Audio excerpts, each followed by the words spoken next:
most of us have asked for advice on some small or large scale in our lives, and it's something that honestly, you should be doing, and most of us will do throughout our lives because we don't know everything. But an important thing to keep in mind when it comes to asking for advice is that advice is not one size fits all.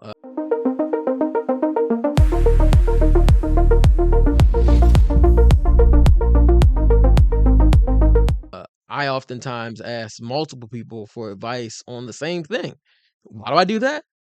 Because different people have different perspectives, different experiences, and different just overall, viewpoints and the conclusions that they've drawn, from the things that they've been through that allow them to be able to give not just different advice than the next person, but sometimes the same advice, but in a different way.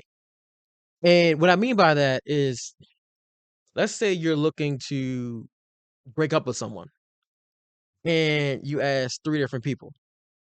Do you think you're gonna get the same advice? And let's say let's say each person that you're asking is the same age. Do you think you're gonna get the same advice from person that's been divorced, person A, the person that's never been in a relationship, person B, and the person that's happily married, person C? You're not. For one, they're all currently in different situations in their relationship and in their lives.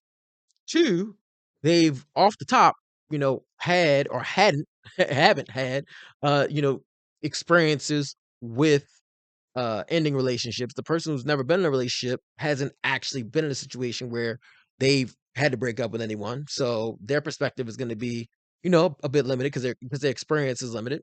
The person who's been divorced may or may not have some ill feelings towards just relationships in general because they're divorced. So their advice could be a little bit biased because of their past experience. And then you got person C who's, happily married in a relationship. You don't know what their situation, has been in the past. Maybe they've had breakups before, maybe they haven't. But the point is, all three of these people, even though they may all be the same age and have lived the same amount of time, their experiences are different. The conclusions they've drawn are different. And outside of the fact they're just different people in general, so their thoughts are going to be different. You're going to get different advice. And even if you were to get similar advice, the way they're going to express that to you in terms of what you should do or how you could go about doing things is going to be different. And this is why it's so important when you're seeking advice to not just go to one place or one person, because when you take the advice from the group in a sense and combine that all, soak all that in, and then add in your situation, your thoughts and your feelings, that's what puts you in the best position to come up with the best action plan for you, not just based off of what one person said, not just based off of what two people said, based off of what a few people have shared with you, and then your conclusions that you've drawn based off of all the data that you've collected. But again, like the title of this video says, just remember, in doing that, advice is not one size fits all.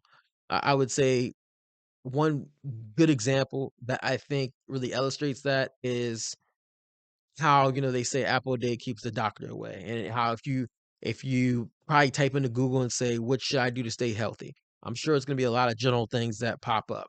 Get 30 minutes of exercise a day. Go to the gym 3-4 times a week. Eat an apple. Eat 3 meals a day.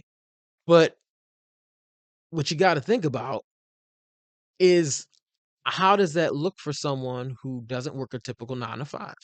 How does that work for someone that works, overnight? How does that work for someone who works 6 to 7 days a week, that works double the amount of hours that the normal person works? How does that look for them? How does it look when you tack in, having kids, and when you tack on having a dog, or when you tack on, the fact that maybe you don't drive, so you spend a lot of time on the bus? Advice is not one size fits all. So the important thing to remember is that when you're going out, you're seeking advice, keep in mind that you have to tie that into how it fits and how it works in your specific situation.